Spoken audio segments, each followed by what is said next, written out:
നമുക്കെല്ലാവർക്കും വളരെ സന്തോഷമുള്ള ഒരു തിരുക്കർമ്മത്തിലാണ് നാം ആയിരിക്കുക. മരിച്ചവരെ ഓർക്കുന്നത് പലപ്പോഴും സങ്കടമുള്ള കാര്യമാണ്. എന്നാൽ ചില മരണങ്ങൾ ഓർക്കുന്നത് പുണ്യമാണ്. അവരുടെ സ്മരണ നമ്മുടെ ആത്മാവിൽ വലിയ പ്രകാശവും സന്തോഷവും വരുത്തുന്നതാണ്. 94 വർഷങ്ങൾക്ക് മുൻപ്, ഒരു നൂറ്റാണ്ടോളം കാലങ്ങൾക്ക് മുൻപ് നമ്മുടെ ഇടയിൽ നിന്ന് വേർപിരിഞ്ഞു പോയ പ്രിയപ്പെട്ട വർക്കി കാട്രത്തച്ഛൻ്റെ ഓർമ്മയാണ് നാം ഇന്ന് അനുസ്മരിക്കുക. ആ ഓർമ്മ നക്ഷത്ര ശോഭയുള്ളതാകാൻ കാരണം അദ്ദേഹത്തിന്റെ ജീവിതം ദൈവത്തോട് അത്ര കണ്ട് ഐക്യപ്പെട്ട് ജീവിച്ചു എന്നുള്ളത്. ഈശോ വളരെ കൃത്യവും വ്യക്തവുമായ ഭാഷയിൽ നമ്മളെ എപ്പോഴും ഓർമ്മിക്കാറുണ്ടായിരുന്നു. ആരെങ്കിലും സ്വന്തം ജീവൻ സംരക്ഷിക്കാൻ ആഗ്രഹിക്കുന്നെങ്കിൽ അവനത് നഷ്ടപ്പെടുത്തും. എന്നാൽ ആരെങ്കിലും എന്നോടുള്ള സ്നേഹത്തെ പ്രതി സ്വജീവൻ നഷ്ടപ്പെടുത്തുന്നോ അവനത് വീണ്ടെടുക്കും. നിലത്ത് വീണഴിഞ്ഞ ഗോതമ്പ് മണി പോലെ ശ്രേഷ്ഠവും സൗമ്യവുമായ ജീവിതമായിരുന്നു പ്രിയപ്പെട്ട വർക്കിയച്ഛൻ്റേത് എന്ന് നമുക്കറിയാം. വർക്കിയച്ഛനെ കുറിച്ച് എന്നേക്കാളും അറിവും പരിജ്ഞാനവും ഉള്ളവരാണ് നിങ്ങൾ തോട്ടകം ഇടവകക്കാരും വിൻസെൻഷ്യൻ സഭക്കാരും എന്നുള്ളതിനാൽ അച്ഛൻ്റെ ജീവിതത്തെ സമഗ്രമായി വിലയിരുത്താൻ ഞാൻ ഈ അവസരം മുതിരുന്നില്ല. മറിച്ച് ഈ വിശുദ്ധനായ വൈദികൻ വിശുദ്ധിയുടെ വഴിയിലാണ് നടന്നത് എന്നും അദ്ദേഹത്തിന്റെ നാമകരണ നടപടികൾ ആരംഭിക്കുന്നത് സഭയ്ക്ക് മുഴുവനും അനുഗ്രഹമാണ് എന്നും പരിശുദ്ധ പിതാവ് പറഞ്ഞതിന്റെ വെളിച്ചത്തിലാണ് വർക്കിയച്ഛനെ ദൈവദാസനായി സഭ ഇന്ന് ആദരിക്കുന്നത് എന്ന് നമുക്കറിയാം. ദൈവദാസനായ വർക്കിയച്ഛൻ, വർക്കി എന്ന വാക്ക് അതിന്റെ ആത്യന്തികമായ അർത്ഥം കർഷകൻ, സാധാരണക്കാരൻ എന്നൊക്കെയാണ്. ജോർജ് എന്നുള്ളതിന്റെ മലയാള രൂപമാണ് വർക്കി എന്ന് നിങ്ങൾക്കറിയാം. അത് ഒരു ഗ്രീക്ക് പദത്തിൽ നിന്നാണ് ഉണ്ടായത്. അതിൻ്റെ വാച്യാർത്ഥം ഗ്രീക്ക് ഭാഷയിൽ കർഷകൻ എന്ന് പറയുന്ന വാക്ക് ഗയോർഗ് എന്നാണ്. മണ്ണിൽ പണിയെടുക്കുന്നവൻ, മണ്ണിന്റെ മണമുള്ളവൻ എന്നൊക്കെയാണ് ഗ്രീക്ക് ഭാഷയിൽ അതിൻ്റെ അർത്ഥം. ഗേ എന്ന് പറഞ്ഞാൽ ഭൂമി എന്നാണ് ഗ്രീക്ക് ഭാഷയിലെ അർത്ഥം. എർഗോൻ എന്ന് പറഞ്ഞാൽ പ്രവൃത്തി, പണി എന്നാണ്. മണ്ണിൽ പണിയെടുക്കുന്ന, വാസ്തവത്തില് ചില മനുഷ്യർക്ക് ദൈവം പേര് കൊടുക്കുന്നത് അർത്ഥപൂർണമാണ്. അതായത് സാധാരണക്കാരിൽ സാധാരണക്കാരനായി ജീവിക്കാൻ കഴിയുക, മനുഷ്യന്റെ സങ്കടങ്ങളോട് സംവദിക്കാൻ കഴിയുക, അവന്റെ കണ്ണുനീരിനെ വിലമതിക്കാൻ കഴിയുക. അത്തരം മനുഷ്യർക്ക് ദൈവം കരുതി വെച്ച പേരാണ് വർക്കി എന്നുള്ളത് എന്ന് ഞാൻ വിചാരിക്കും. നിങ്ങളിലെ വർക്കിമാരും ഈ സ്വഭാവം ഉള്ളവരാണ് എങ്കിൽ നല്ലത്, അല്ല എങ്കിൽ നിങ്ങൾ പേര് മാറ്റുക എന്നുള്ളതാണ്. ഒന്നെങ്കിൽ സ്വഭാവം നന്നാക്കുക, അല്ലെങ്കിൽ പേര് മാറ്റുക എന്നുള്ളത്. പ്രിയപ്പെട്ട ഈ വർക്കിയച്ഛൻ്റെ ജീവിതം, അദ്ദേഹം സ്വർഗത്തെ മറ്റെന്തിനേക്കാളും ശ്രേഷ്ഠമായി കരുതി. ഒരു വിശുദ്ധന്റെ ജീവിതത്തിന്റെ പുണ്യമതാണ് സ്വർഗത്തെ ശ്രേഷ്ഠതമമായി കരുതുക എന്നുള്ളതാണ്. അദ്ദേഹത്തിന്റെ ആപ്തവാക്യമായി ഇതിന്റെ നോട്ടീസിൽ തന്നെ പ്രിന്റ് ചെയ്ത് വെച്ചിരിക്കുന്ന വാചകം ഞാൻ ശ്രദ്ധിക്കുകയുണ്ടായി. ഞാനും നിങ്ങളും നിത്യവിധിയാളനായ ദൈവത്തിന്റെ തിരുമുമ്പിൽ കണക്ക് കൊടുക്കേണ്ടവരാണ് എന്നുള്ളതിനാൽ നമുക്ക് ദൈവസ്നേഹത്താൽ എരിയുന്നവരായി തീരാൻ വർക്കിയച്ഛൻ്റെതായി കരുതി വെച്ച ഏറ്റവും സുന്ദരമായ വാക്കുകളിൽ ഒന്നാണ്. പ്രിയപ്പെട്ടവര്, ഈ ലോക ജീവിതത്തെ കൂടുതൽ സുഖകരമാക്കാൻ, സന്തോഷകരമാക്കാൻ അതിനുള്ള വഴികൾ എന്താണ് എന്ന് വ്യഗ്രതപ്പെടുന്നവരാണ് നമ്മൾ.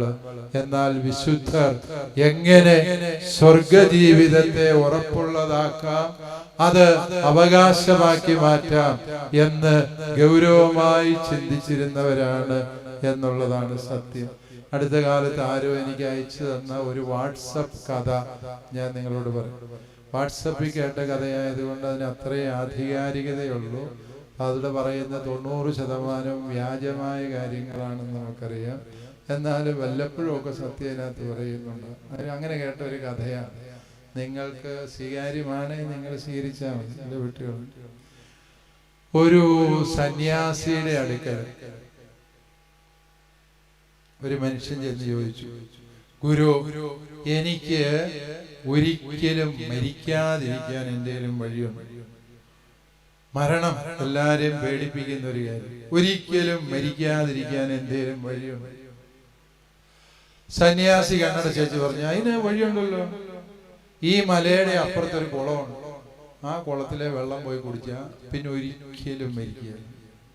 ഇത്ര എളുപ്പമായിരുന്നു. അവൻ ഓടിപ്പോയി ആ വെള്ളം കുടിക്കാൻ വേണ്ടി ചെന്നപ്പോ ആ കുളത്തിന്റെ കരയിൽ ഒരുപാട് മനുഷ്യർ ഇങ്ങനെ തളർന്ന് നിലവിളിച്ച് ഞെരങ്ങിയും മൂളിയും കിടപ്പുണ്ട്. ഇവൻ ചോദിച്ചു, നിങ്ങൾക്ക് എന്നാ പറ്റി?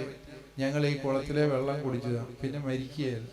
ഈ കിടക്കുന്നവന് 300 വയസ്സുണ്ട്, ഇതിന്റെ അപ്പുറത്ത് കിടക്കുന്നവന് 450 വയസ്സുണ്ട്, മരണമേ ഇല്ല. അയ്യോ, അവന് മനസ്സിലായി ഇങ്ങനെ ജീവിക്കുന്നതിൽ ഒരർത്ഥമില്ല. അവൻ തിരിച്ച് സന്യാസിയുടെ അടുക്ക ചെന്ന് പറഞ്ഞു, ഗുരു, ഈ വെള്ളമല്ല എനിക്ക് വേണ്ടത്. ഇങ്ങനെ നരച്ച് കുരച്ച് കിടക്കുന്നതിൽ എന്നാ കാര്യമിരിക്കുന്നു? അതുകൊണ്ട് മരിക്കാനും പാടില്ല, ആരോഗ്യത്തിന് ഒരു ക്ഷതവും ഏൽക്കാൻ പാടില്ല. അങ്ങനെ ഒരു വഴിയുണ്ട്. സന്യാസി പറഞ്ഞു, അതാണ്. അതിനാണെങ്കിൽ അതിന്റെ അപ്പുറത്തൊരു മലയുണ്ട്, അതും കഴിഞ്ഞ് ഇറങ്ങി ചെല്ലുമ്പോൾ ഒരു കുളമുണ്ട്. ആ വെള്ളം കുടിച്ചാൽ ആരോഗ്യവും ക്ഷയിക്കുകയില്ല, ആയുസ്സും പോകും. മനസ്സമാധാനം. പാഞ്ഞ് എന്ന് ആ വെള്ളം കുടിക്കാൻ ചെന്നപ്പോൾ അവിടെ കുറെ മല്ലന്മാര് നിന്ന് അടിയോടടിയാണ്, പൂരം അടി. നിങ്ങളെന്തിനാ അടി കൂടുന്നു? ഞങ്ങൾ ഈ കുളത്തിലെ വെള്ളം കുടിച്ചോരോ. എന്നിട്ടോ ഞാൻ അടിക്കുന്ന എന്റെ അപ്പനെയാണ്. എന്തിനാ അപ്പനെ അടിക്കുന്നത്? എനിക്ക് 150 വയസ്സായി, എന്നിട്ട് ഈ അപ്പൻ എനിക്ക് വീതം തരുന്നില്ല. അപ്പം പറഞ്ഞ്, ഞാൻ എവിടുന്ന് വീതം കൊടുക്കാനാ? 180 വയസ്സായ എന്റെ അപ്പൻ എനിക്ക് വീതം തരുന്നില്ല, ഞാൻ പിന്നെ എങ്ങനെ കൊടുക്കാൻ? അയാള് പറഞ്ഞു, ഇതാ 220 വയസ്സായ മുത്തച്ഛൻ, അയാള് പുലി പോലെ ഇരിക്കുന്നു, അയാളും തരുന്നില്ല, ഞാൻ എവിടുന്ന് എങ്ങനെ കൊടുക്കാൻ? അടിയുടെ പെരുന്നാളാണ്. അയാൾക്ക് മനസ്സിലായി. അയാൾ തിരികെ വന്ന് ഗുരുവിനോട് പറഞ്ഞു, ഗുരു, എനിക്ക് സമയത്തുമ്പം മരിക്കുന്നതാണ് നല്ലത്. പ്രിയപ്പെട്ടവരെ, ആ കഥയുടെ അവസാനം എഴുതി വെച്ച വാചകം ഇതാണ്: നിത്യതയെക്കുറിച്ചുള്ള ചിന്ത മാത്രമാണ് മനുഷ്യനെ സന്തുഷ്ടനാക്കുന്നത് എന്ന സത്യം വിസ്മരിക്കരുത്.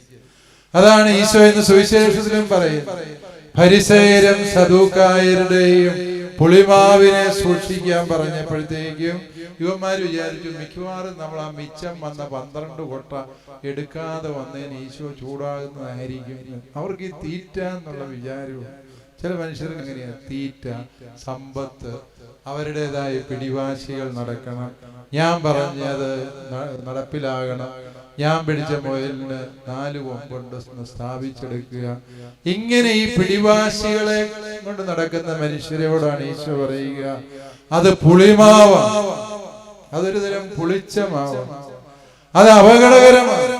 മറിച്ച് നീ തിരുത്തേണ്ടത് എങ്ങനെയെന്ന് ചോദിച്ചാൽ നിത്യജീവനെ കുറിച്ച് ചിന്ത വേണം, നിത്യതയുണ്ടെന്നുള്ള ബോധ്യം വേണം.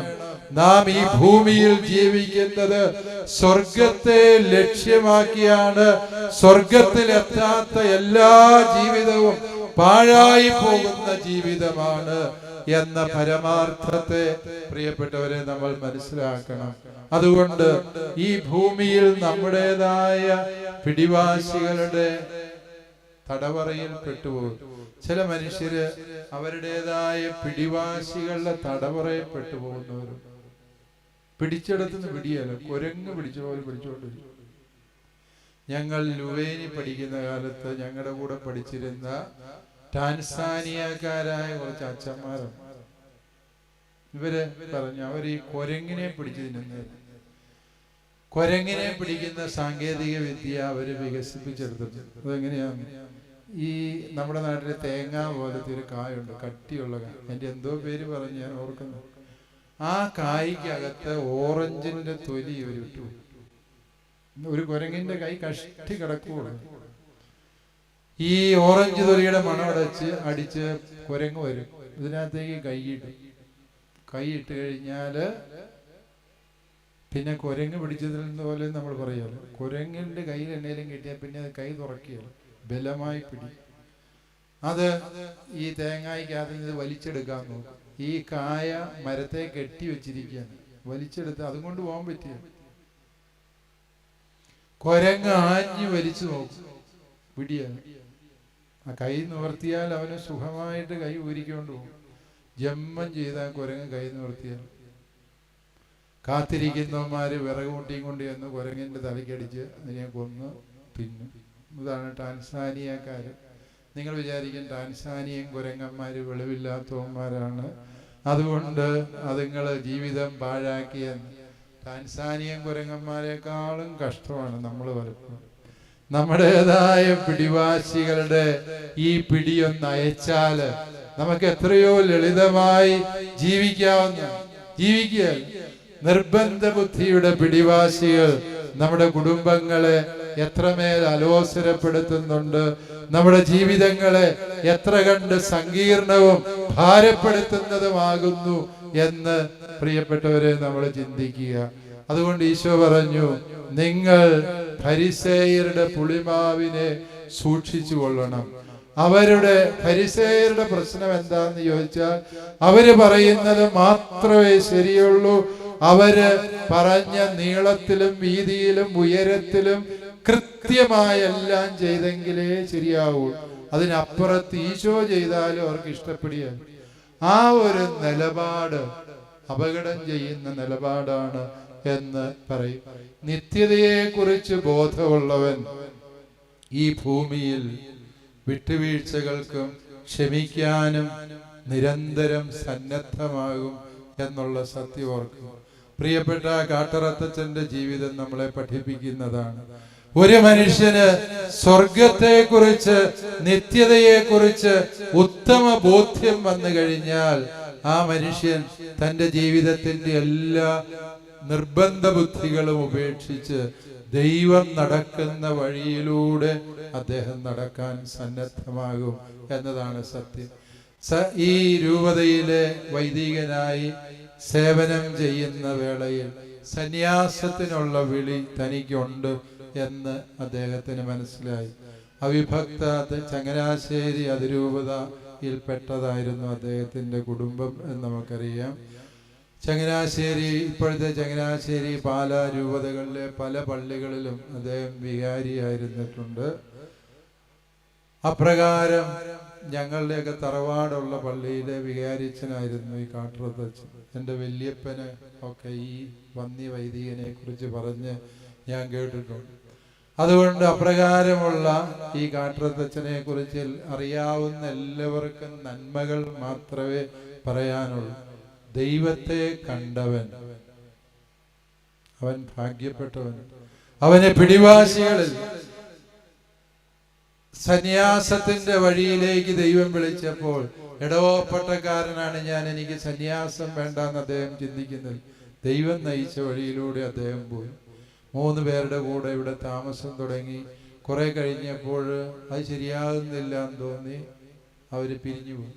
വീണ്ടും മറ്റ് ചിലര് ഈ സന്യാസത്തിന്റെ വഴി കണ്ടെത്താൻ വന്നപ്പോൾ ആ കൂടെയും കാട്ടറത്തച്ഛൻ വന്നു.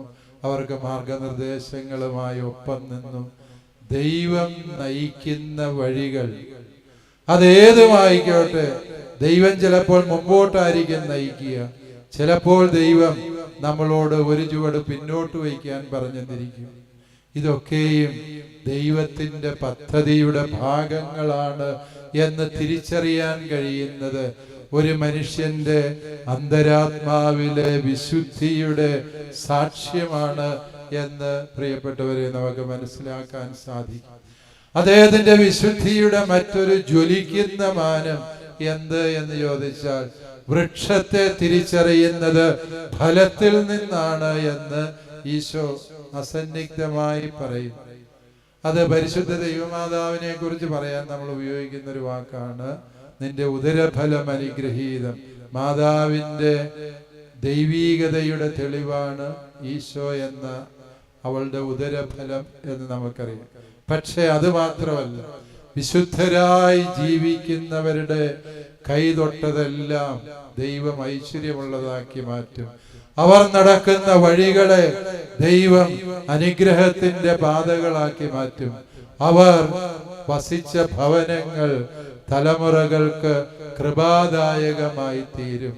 അവർ തുടങ്ങി വെച്ചതൊക്കെയും സ്വർഗത്തിന്റെ കയ്യൊപ്പുള്ളതാകയാൽ വളർന്ന് വലുതായിക്കൊണ്ടേയിരിക്കും. കാട്രത്തച്ഛന്റെ ആത്മീയ തേജസ്സിന്റെ സാക്ഷ്യമാണ് നമ്മുടെ സഭയിൽ ഏറ്റവും സ്തുത്യർഹമായ സേവനം ചെയ്യുന്ന വിൻസെൻഷ്യൻ സന്യാസ സമൂഹം എന്ന് നമുക്കറിയാം. കേരള സഭയ്ക്ക് ഒരു നവോത്ഥാനത്തിന് വഴിതെളിച്ചത് വിൻസെൻഷ്യൻ സഭയാണ് എന്ന് നമുക്കറിയാം. കരിസ്മാറ്റിക് നവീകരണ പ്രസ്ഥാനങ്ങള് 1960കളുടെ അവസാനം പ്രൊട്ടസ്റ്റന്റ് സഭകളിലൊക്കെയും ശക്തി പ്രാപിച്ചിരുന്നപ്പോഴും കത്തോലിക്ക സഭ ഈ നവീകരണ പ്രസ്ഥാനങ്ങളെ വളരെ സംശയദൃഷ്ടിയോടെയാണ് വീക്ഷിച്ചിരുന്നത്. ഇതൊക്കെ ഇങ്ങോട്ട് എടുത്തു വെച്ചാൽ നമ്മുടെ വിശ്വാസം ഇളകിപ്പോകുമോ, കത്തോലിക്ക സഭയുടെ കെട്ടുറപ്പ് നഷ്ടപ്പെട്ടു പോവുമോ എന്നൊക്കെയുള്ള ആശങ്ക വ്യവസ്ഥാപിത സഭയ്ക്ക് ഉണ്ടായിരുന്നൊരു കാലത്താണ് വിൻസെൻഷ്യൻ സഭയെ ദൈവം ഈ ശുശ്രൂഷയുടെ പതാകവാഹകരാകാൻ നിയോഗിച്ചത്. വിൻസെൻഷ്യൻ സഭ അതേറെ സംശുദ്ധിയോടെ നിറവേറ്റി അതിനെ പരിശുദ്ധ കത്തോലിക്ക സഭയുടെ പ്രബോധനങ്ങളുടെ പരിധിക്കുള്ളിൽ നിന്നുകൊണ്ട് സഭയുടെ കൗദാശിക ജീവിതത്തിന്റെ പരിപ്രേക്ഷ്യത്തിനുള്ളിൽ നിന്നുകൊണ്ട് എങ്ങനെ നവീകരണ പ്രസ്ഥാനങ്ങളെ സഭയുടെ വളർച്ചയ്ക്കായി ഉപയോഗിക്കാൻ കഴിയും എന്ന് കേരള സഭയെ പഠിപ്പിച്ചു എന്നുള്ളത് കാലം വിൻസെൻഷ്യൻ സഭയെ ഭരമേൽപ്പിച്ച വലിയ ദൗത്യമായിരുന്നു. ദൈവം ഭരമേൽപ്പിച്ച ദൗത്യം ഈ സഭ ഏറെ ഭംഗിയോടെ നിറവേറ്റി. അതുകൊണ്ട് തന്നെയാണ് ഈ സഭ ഇന്ന് നമുക്കെല്ലാവർക്കും അഭിമാനമായ ശുശ്രൂഷകൾ ചെയ്യുന്ന ഈ സഭയിലെ വൈദികരിൽ പലരും നമുക്ക് ആത്മീയ ജീവിതത്തിൽ മാർഗദീപങ്ങളായി പ്രശോഭിക്കുന്ന വൈദികരായി തീർന്നത്. അതിൻ്റെ എല്ലാം തുടക്കം ഈ സാധാരണക്കാരനായി ജീവിച്ച കാട്രത്തച്ഛന്റെ ആത്മീയതയാണ്.